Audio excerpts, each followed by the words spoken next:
में लगा देती है। सब मालूम। तब भी वो दादा क्या कहेंगे, झूठ बोल रहे हो। और अगर ये पृथ्वी घूमेगी तो ये मकान नहीं गिर जाएगा, ये वृक्ष नहीं गिर जाएगा।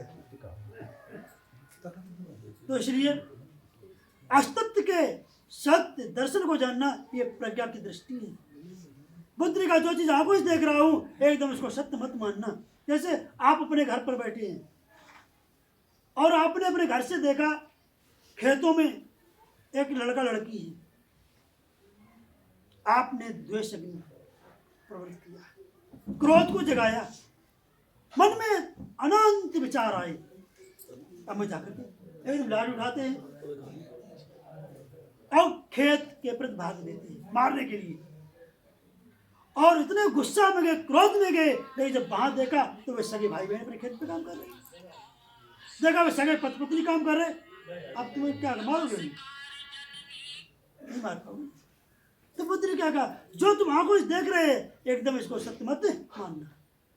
आंखों देखी बात कभी झूठ हो जाती है। बहुत शुरू कहते सो कैसे हुई है, लेकिन नहीं, बुद्ध ने ही कहा है प्रज्ञा वही चीज है, अस्तित्व के सत्य दर्शन को जानना वो प्रज्ञा होती है। तो इसलिए मैंने अभी इसको बताया। इसके बाद में कहा नमो तस् भगवतो रतो सम्मा संबुद्धस्। नमो मीन्स नमन करता हूं, तस् मीन्स किनको, उनको, भगवान। नमन क्यों करते हैं, क्यों वो मेरे आदर्श हैं। और बुद्ध ने क्या कहा, आप नमन उनके प्रति कीजिए जिन्होंने तुम्हें कुछ दिया हो, और जिन्होंने तुम्हें कुछ नहीं दिया है आप नमन इस वृक्ष को कीजिए। ये वृक्ष तुम्हें ऑक्सीजन दे रहा है, ये वृक्ष तुम्हें फल दे रहा है, ये वृक्ष तुम्हें ईंधन दे रहा है, ये वृक्ष तुम्हें छाया दे रहा है। और जिसने तुम्हें कुछ नहीं दिया उसको नहीं नमन किया। तो भगवान बुद्ध ने कहा, और उसमें लिखा है नमो तस्य भगवतो रतो सम्मा संबुद्धस्। नमो मीन्स नमन करता हूँ, तस् मीन्स तटस्थ भाव से, तटस्थ मीन्स हृदय से, हृदय मीन्स गहराई से।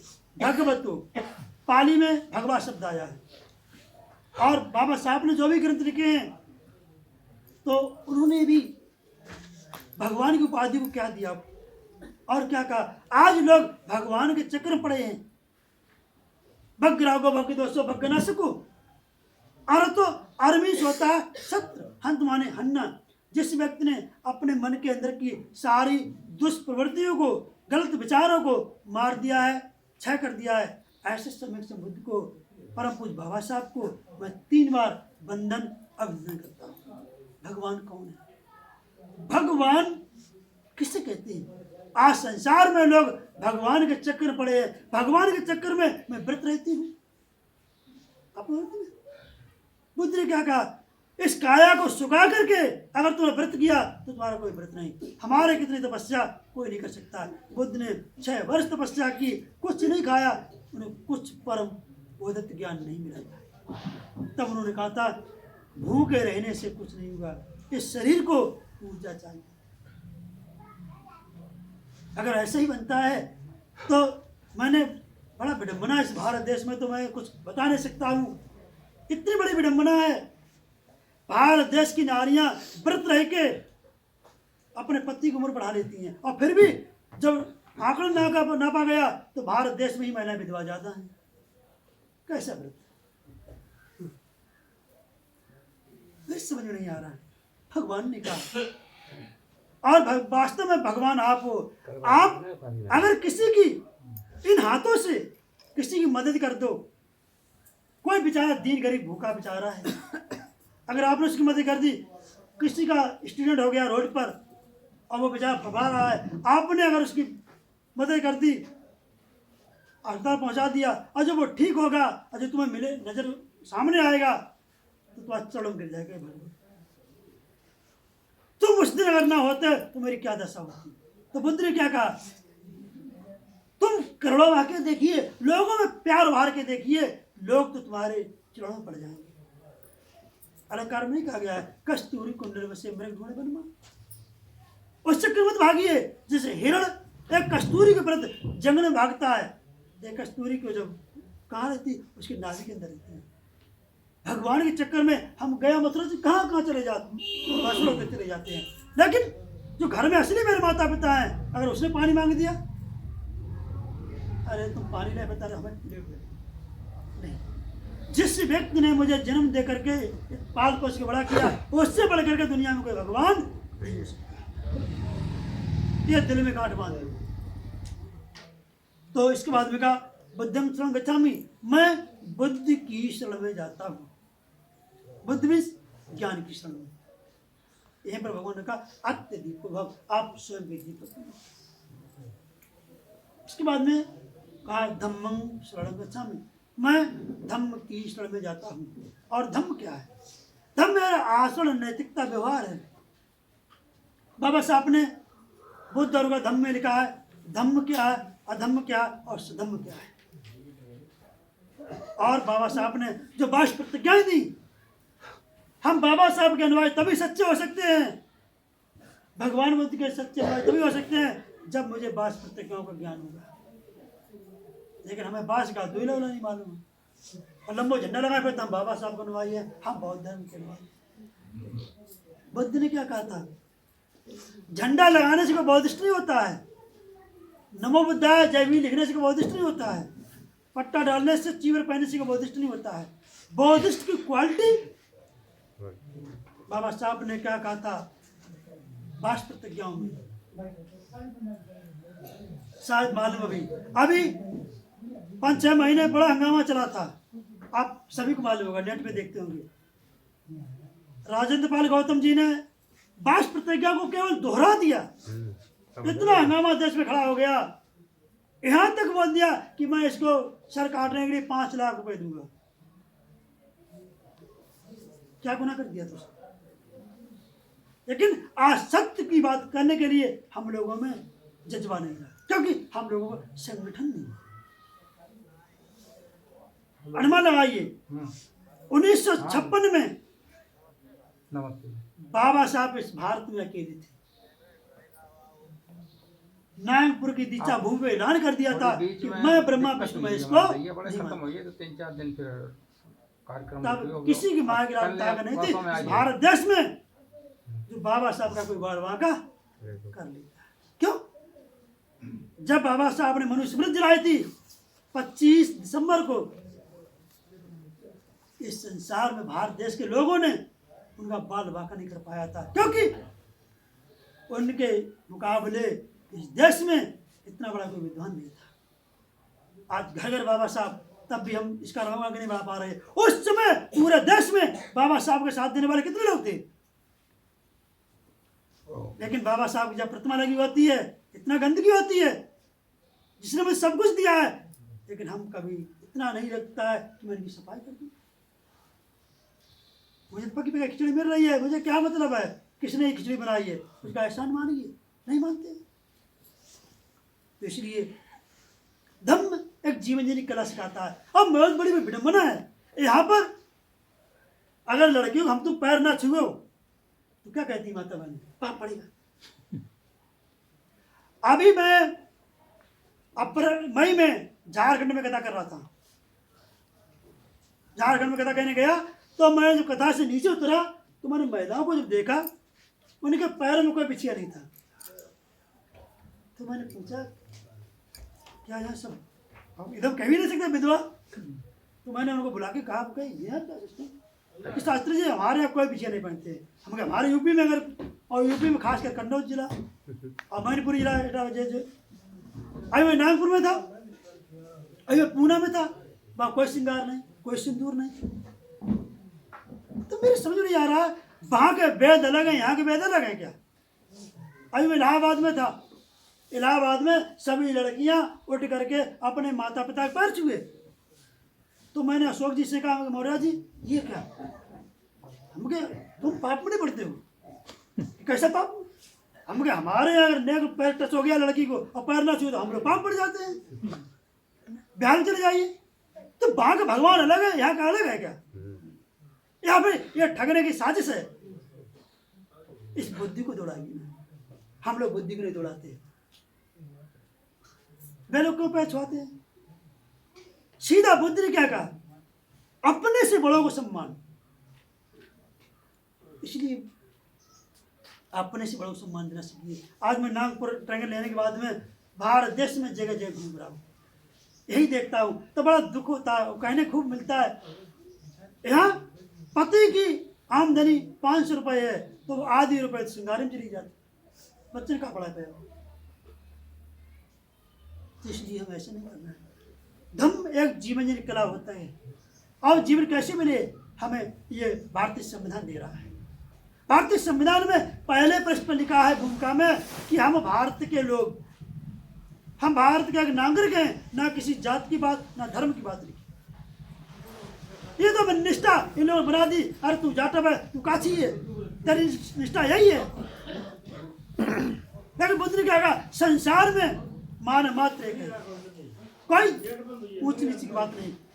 भगवान बुद्ध ने जहाँ पर अपन को दर्शन जगह दिया, सभी को एक, क्योंकि सभी लोग 4 महाभूत तत्वों से मिलके बने। तो इस प्रकार से धर्म एक जीवन जीने का रास्ता है। और तीसरा है संगम शरण गच्छामि, मैं संघ की शरण में जाता हूँ। संघ मीन्स क्या, अच्छे लोगों की संगत में जाए। यानी कि बुद्ध ने कही संगम शरण गच्छामि, मैं संघ की शरण जाता हूँ, जहाँ शैल शराबी हो भाई जाएंगे। लेकिन वो कुशल संग नहीं है, उस संग से तुम्हारी कभी पदोन्नति नहीं हो सकती, उससे तुम्हारा कभी समाज में ध्यान नहीं होगा। और भगवान बुद्ध ने क्या कहा, मैं इस संसार में, लोग कहते हैं आत्मा परमात्मा, मैं इन चीजों को नहीं मानता हूं। भगवान बुद्ध ने, और लगाइए, भगवान बुद्ध ने आत्मा परमात्मा को नहीं माना है। परम पूज्य बाबा साहब भारत देश में थे, उन्हें सम्मान नहीं मिला। जब विदेशों से पढ़कर के 32 डिग्रियां लेकर के आए, तब बाबा साहब ने ऐलान किया था नागपुर में कि मैं किसी ईश्वर भगवान को नहीं मानता हूं, दुनिया में कोई आत्मा परमात्मा नहीं है। छाती ठोक के कह दिया था। और क्या कहा था कि संसार में ये कुछ भी नहीं है, शिक्षा वो शेरनी का दूध है, जो पिएगा जाएगा। इसलिए आज हमें आवश्यकता है शिक्षा की, तो इसलिए उसके लिए हमें संविधान को पढ़ना पड़ेगा। तो आत्मा परमात्मा दुनिया में ही नहीं, उसी जगह। और आज हम लोग 1-2 डिग्री प्राप्त कर पाई भगवान बुद्ध को, अरे ये क्या है बाबा साहब, ये क्या है, भगवान तो वही है। 32 डिग्री वाले को तुरंत फेल कर देते हैं। मेरे बंधुओं, तुम कितनी शिक्षा प्राप्त कर लो और तुम्हारे संस्कार अगर अच्छे नहीं हैं, तो बलात्कार ये दुनिया में कोई विश्व में बचाने वाला नहीं। बलात्कार क्यों बढ़ते हैं? क्योंकि हमारे शिक्षा के बाद में जो संस्कार हैं वो गलत है। शिक्षा तो दिखावटी मिल रही है, नोटों के बल पर खरीद लेते हैं, लेकिन संस्कार दुनिया में ऐसी चीज नहीं तो तुम नोटों से खरीदे जा सके। कथा में क्या है, कथा में कभी संस्कार उत्पन्न नहीं हो पाते, क्योंकि कथा में तो नाच कूद होता है ना, फरमाइशें पूरी होती हैं। इसलिए ऐसा नहीं होना चाहिए, क्योंकि बुद्ध ने कहा इस संसार में कोई चीज ऐसी नहीं है जो एक तत्व से मिलकर बनी हो। सभी चीजें कई तत्व से मिलकर बनती हैं, और लोग कहते हैं आत्मा एक है। तो बुद्ध ने कहा आत्मा एक कैसे है? इस जैसे आप एक ईंट देख रहे हैं, ये मकान देख रहे हैं, ईंट एक नहीं है, ईंट में पृथ्वी भी है, इसमें पानी भी है, क्योंकि बिना पानी से ये मिट्टी गीली नहीं होगी। इसमें धूप भी है, बिना धूप से ईंट सूखेगी नहीं। इसमें आग भी है, क्योंकि बिना आग से ईंट पकेगी नहीं। और इसमें ऑक्सीजन भी है, क्योंकि बिना हवा से आग लगेगी। तो मैं कैसे कह दूं ईंट एक है? हमारा शरीर एक नहीं है, ये कई तत्वों से मिलकर ये बना हुआ है। तो इसलिए ये सब तत्वों की बात है। इसके बाद में बुद्ध ने दिया है पंचशील। पंचशील में दिया है पाणिपत्ता वेरमणि सिक्का पदंच मदामी, मैं किसी की भी अकारण प्राणी हिंसा नहीं करूंगा। क्या बुद्ध ने कहा? अकारण, अगर कारण है तो प्राणी हिंसा करनी पड़ेगी। तब ये नहीं मैं बौद्धिस्ट हूँ, मैं प्राणी हिंसा नहीं करूंगा। अगर हमारी फसल में कीड़ा लगा है मेरा कारण है, क्योंकि उस फसल से मेरा जीवन जुड़ा हुआ है, मेरे जीव का जुड़ा है। अगर मेरे पशु गाय भैंस है, अगर उसके खुर में या कहीं पर कीड़े लग गए हैं तो क्या मैं कीड़े के लिए दवा नहीं लूंगा? बुद्ध ने क्या कहा? अकारण मैं किसी की प्राणी हिंसा नहीं करूंगा। इसके लिए बुद्ध ने क्या कहा? प्राणी हिंसा कब नहीं होगी? जैसे इस कंठ के स्वाद के लिए हम किसी की प्राणी हिंसा करते हैं, तो प्राणी हिंसा मुझे नहीं करनी है। इसलिए बुद्ध ने क्या कहा? हमें मेरे अंदर करुणा मैत्री होनी चाहिए, क्योंकि हम प्रेम में कोई किसी को मारता नहीं है। आप लोग प्रेम है आपका, इसलिए आप लोग यहाँ पर उपस्थित हैं। प्रेम में कोई किसी को गाली नहीं देता है। हम किसी को तभी मारेंगे तो मेरे अंदर क्रोध होगा और द्वेष को जगाएंगे, और जब द्वेष नहीं मेरे अंदर है तो मैं किसी को नहीं मार सकता। और बाबा साहब ने कहा, भारतीय संविधान में लिखा, हे भारत के नागरिक को। अब बहुत बड़ी विडंबना मुझे ये लगती है, मुझे हंसी लगती है। लोग क्या कहते हैं, क्योंकि हम तो पूरे भारत में घूम रहे हैं, क्या कहते हैं ये तो शाक्यों का धर्म है और जाटकों का धर्म है। बड़ी बड़ी विडंबना। क्यों? शाक्यों कहते हैं बाबा बुद्ध जी के मारे और जाटों को कह देते हैं बाबा साहब के मारे। इतनी बड़ी विडंबना। लेकिन बाबा साहब ने क्या कहा? जो व्यक्ति बौद्ध धर्म को जिस दिन मानना बंद कर देगा उसी के लिए ये मैंने जेल बना करके तैयार कर दी। जेल में कौन जाता है? जो बौद्ध धर्म के विरोध में होगा, चाहे वो ब्राह्मण हो, चाहे वो क्षत्रिय हो, चाहे वैश्य हो, चाहे शूद्र हो। बुद्ध ने क्या कहा और बाबा साहब ने उसका क्या किया?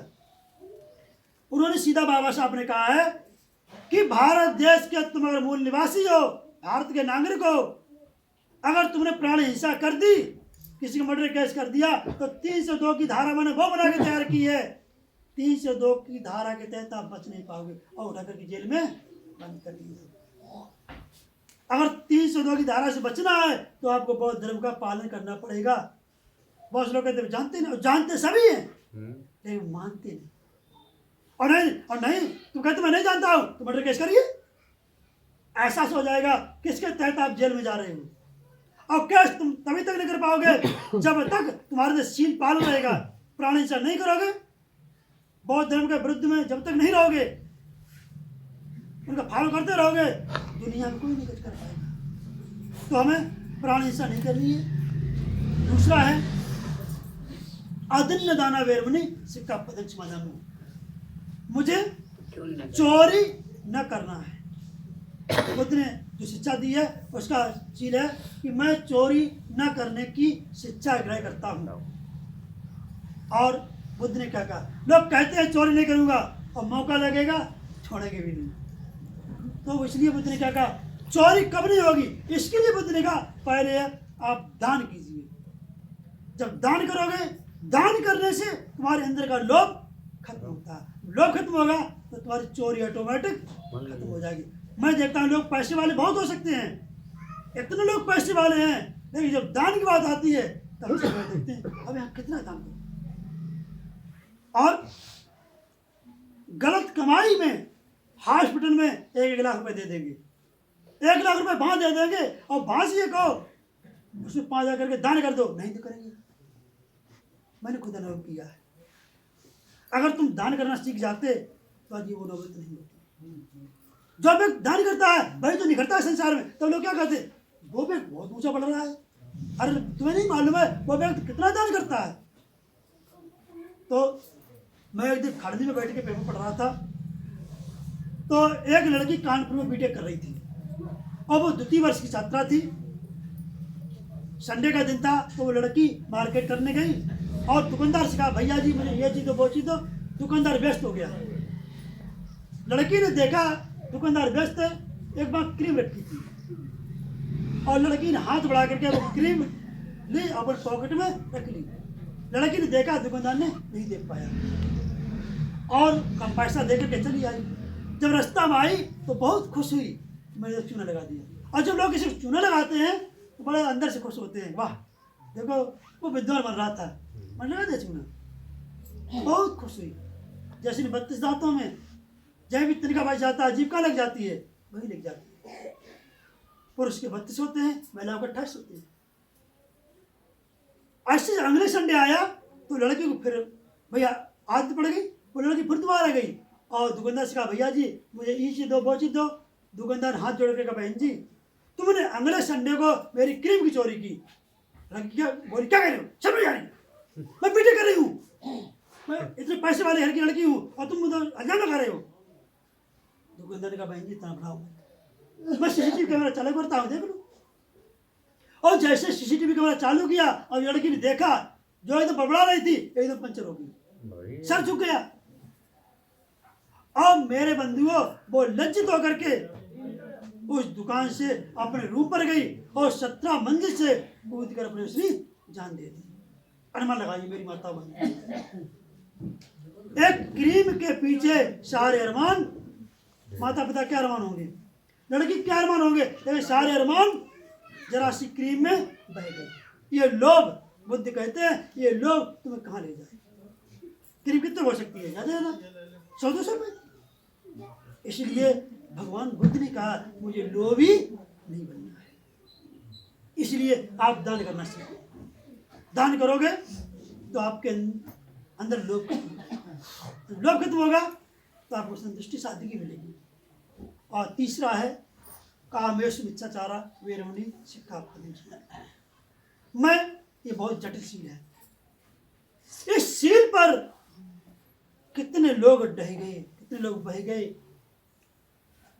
आज मैं न्यूज को देखता हूँ, आप अखबार में पढ़ते हैं, मेरे भारत देश में मेरी बहन बेटियां सुरक्षित नहीं, क्यों नहीं? आखिर इस भारत देश में ही बलात्कार क्यों हो रहे हैं? बुद्ध ने क्या कहा तीसरे सीढ़ी में, कामेश मिथ्याचारा वेरमणि सिक्खापदं। मैं व्यभिचार, बलात्कार, दुराचार, अनाचार न करने की शिक्षा करता हूँ और मेरी बहन बेटी सुरक्षित नहीं है। साधु संत को मैं भगवान मान के पूजा करते हैं और वो साधु संत जेल में। कितने साधु संत जेल में हैं, क्यों है जेल में? तुम तो एक साधु थे, बैरागी थे, तपस्वी थे, लोगों ने भगवान मान के पूजा की। और मेरी माता बहन घर में अपने पति की पूजा नहीं करेंगी, बाबा लोगों को जाकर पूजा करेंगे। आज बाबा जेल में, कितने बाबा जेल में क्यों हैं?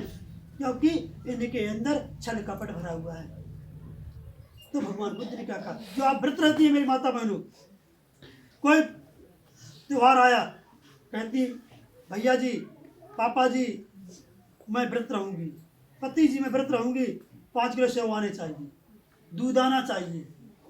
देखिए बुद्ध ने क्या कहा, यह लोकल व्रत है। असली व्रत क्या बुद्ध ने बताया? असली व्रत बुद्ध ने कहा है कि जो पत्नी अपने पति के लिए व्रत लेती है, भगवान बुद्ध ने कहा तीसरी सीढ़ी में, जो पत्नी अपने पति के लिए व्रत लेती है कि मैं यह व्रत लेती हूँ कि मेरा पति जैसा कुछ है वो मेरा पति मेरे लिए मेरा पति है। वो गोरा है, वो काला है, वो लंगड़ा है, वो लूला, जैसा कुछ है मेरे लिए वो मेरा पति है। और मैं अपने पति के अलावा संसार में किसी पुरुष के साथ में कोई गैर शारीरिक संबंध नहीं बनाऊंगा। ऐसी अगर सोच उस महिला के अंदर है तो वो किसी पर पुरुष के लिए रात में, दिन में, खेतों में फोन नहीं करेगी, बुलाएगी। ऐसा तुम्हारा व्रत होना चाहिए। वो व्रत नहीं 10 किलो सेव खाएंगे, काबर चढ़ाएंगे, घंटा हिलाएंगे और काम एक भी बाकी नहीं। ये सब मिथ्या व्रत हैं, इनसे तुम समाज के उत्थान नहीं कर पाओगे। अगला व्रत पुरुष के लिए बताया, बुद्ध ने दोनों के व्रत बात की है। अन्य लोगों ने केवल महिलाओं को दबाया है। अरे महिला तू कुछ नहीं है, मैं नहीं कह रहा हूं। बाबा साहब को इतिहास इतना प्रिय था, फिर भी इतिहास को क्यों जलाया ग्रंथ को? क्योंकि उस मनुस्मृत में कितना गंदा लिखा था, इतना गंदा लिखा था कि मैं यहाँ वो श्लोक पढ़ के नहीं बता सकता हूँ। अनुमान लगाइए, इतने भद्दी चीज तुम्हें कैसे, तो फिर असर क्या मिलेगा? जैसे भगवान बुद्ध ने कहा, अगर मैं तुम्हें इमली नहीं खिलाने दे रहा हूं, हम इमली से यहां से दिखा रहा हूं, देखो भैया ये इमली है,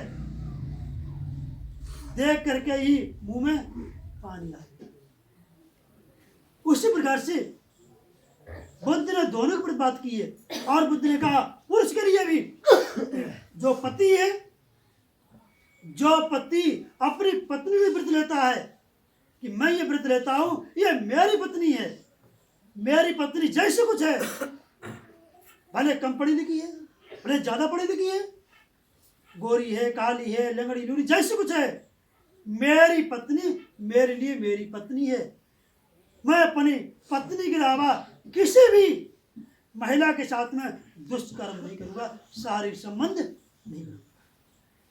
अगर ऐसा तुम्हारा पक्का दृढ़ संकल्प व्रत है तो तुम किसी महिला के लिए रात में फोन नहीं करोगे, दिन में फोन नहीं करोगे, कोई गलत काम नहीं करोगे। अगर ऐसा नहीं करोगे तो मेरे भारत देश की माता बहने, मेरी बहन बच्चियां बेटी बलात्कार से सुरक्षित रहेंगी। चाहे वो मनीषा बाल्मीकि का रेप हो, दिन में रेप होता है और रात में जिंदा जला दी जाती है।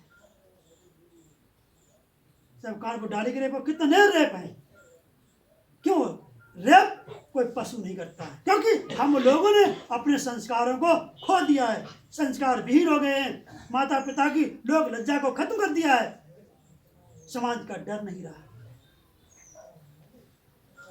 और ये क्यों नहीं रहा? क्योंकि हम लोग सत्संग में नहीं बैठते हैं, हम बुद्ध प्रवचन नहीं सुनते हैं, हम बाबा साहब के दिए हुए मार्ग पर नहीं चलते। पैसा ले कीजिए, कमाई कर लो, कोई बात नहीं, क्योंकि सारी कमाई, कितने पैसे वाले हो जाओ, अगर तुम जिस दिन समाज से लोग इसमें बह गए, गलत काम फंस गए, उस दिन तुम्हारे समाज से सर झुक जाएगा। बुद्ध ने क्या कहा? घर में जैसे कोई पुरुष नहीं है, अगर बेटी बाजार जा रही है, बेटी को बाजार करना बुरा बात नहीं है। अगर तुम्हें 500 रुपए दिए कि बेटी खरीदी बाजार चली के जाओ, और बेटी उधर से झोले में 1000 का सामान ला रही है, तो पूछना पड़ेगा कि बेटिया मैंने 500 रुपए दिए और इतने सामान। अगर तुमने खुशी मना ली तो यही खुशी एक दिन तुम्हें समाज में जीने नहीं देगी। पुरुष बच्चे के लिए, अगर बेटे तुमने बाजार भेजा, 500 रुपए दिए और वो 300 का सामान ला रहा, तो पूछो बेटा मैंने 500 रुपए दिए, 200 रुपए कहाँ? अगर हिसाब नहीं लोगे तो पता नहीं कहाँ पर डुबा दे इस संसार में। इसलिए भगवान बुद्ध ने कहा संतुष्टि सादगी का पालन करके हमें इनका व्रत लेकर के संसार में जीवन जीना है। और चौथा है, मैं झूठ नहीं बोलूँगा, मैं कठोर वचन नहीं बोलूँगा, मैं ऐसा नहीं शब्द कहूँगा जो किसी को दुख हो मेरी वाणी से। मैं चुगली नहीं करूँगा, इस मोहल्ले की बात उस मोहल्ले में नहीं, उस मोहल्ले की बात इस मोहल्ले में नहीं कहूँगा, क्योंकि बुद्ध ने कहा सत्य वचन। और कभी भी न्याय पंचायत के सामने हम झूठी गवाही ना दें। भले आज वो दीन गरीब है, हमारे ताकत है, पैसा है, लेकिन फिर भी तुम झूठी गवाही मत दो।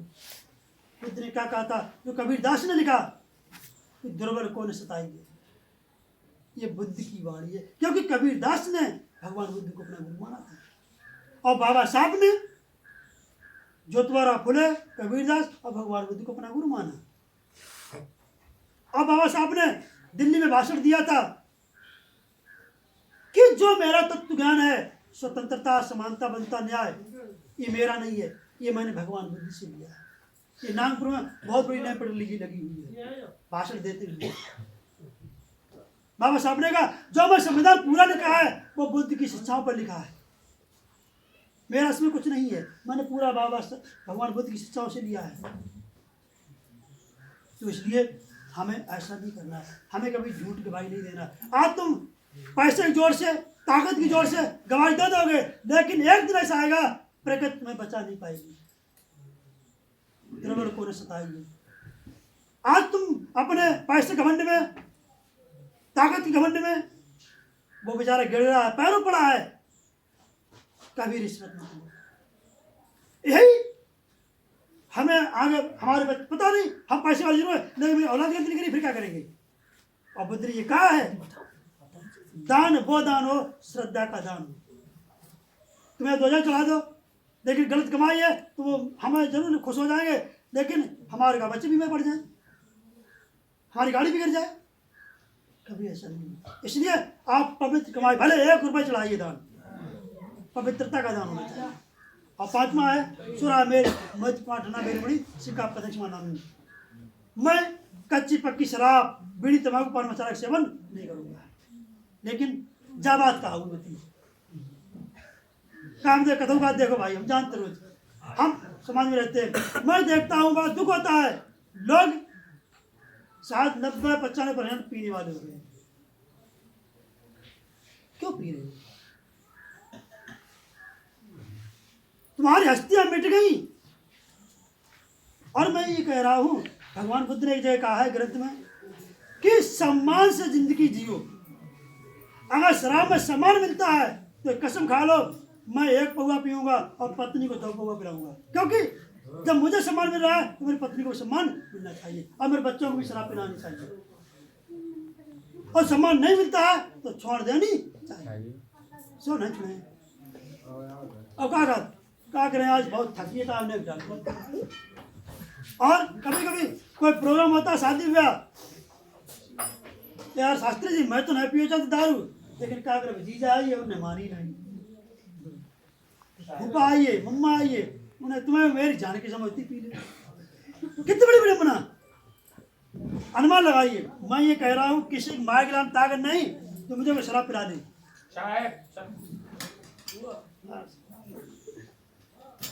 तो ये मेरी मन की श्रद्धा कहाँ है?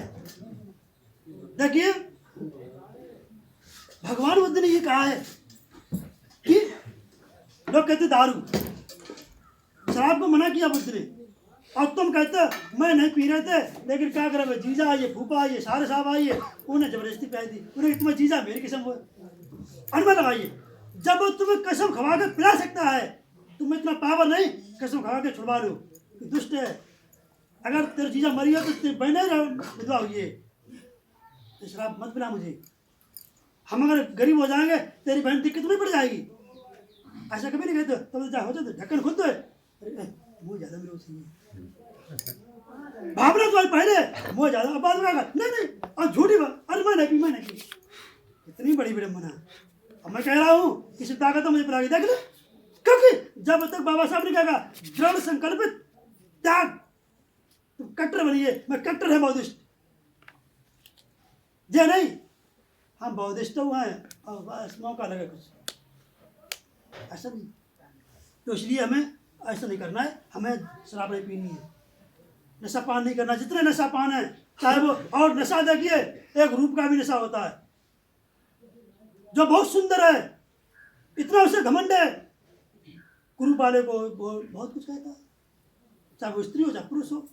कभी इस रूप के प्रति, सुंदरता के प्रति कभी घमंड नहीं करना चाहिए। ये तत्व क्षण रहने वाला है, आज सुंदरता है, कल ही सुंदरता नहीं रहती।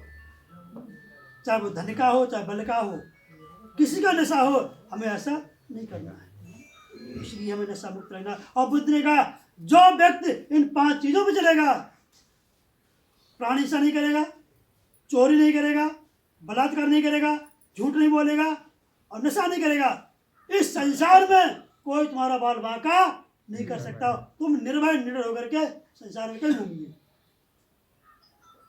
लेकिन हम खुद उस अवचक्र में फंसना चाहते हैं, तो हमें ऐसा नहीं करना। अभी तक मैंने कितना समय पूजा पाठ कर लिया है, अब हम आते हैं उसी टॉपिक पर जिसके लिए हम यहाँ पर उपस्थित हुए।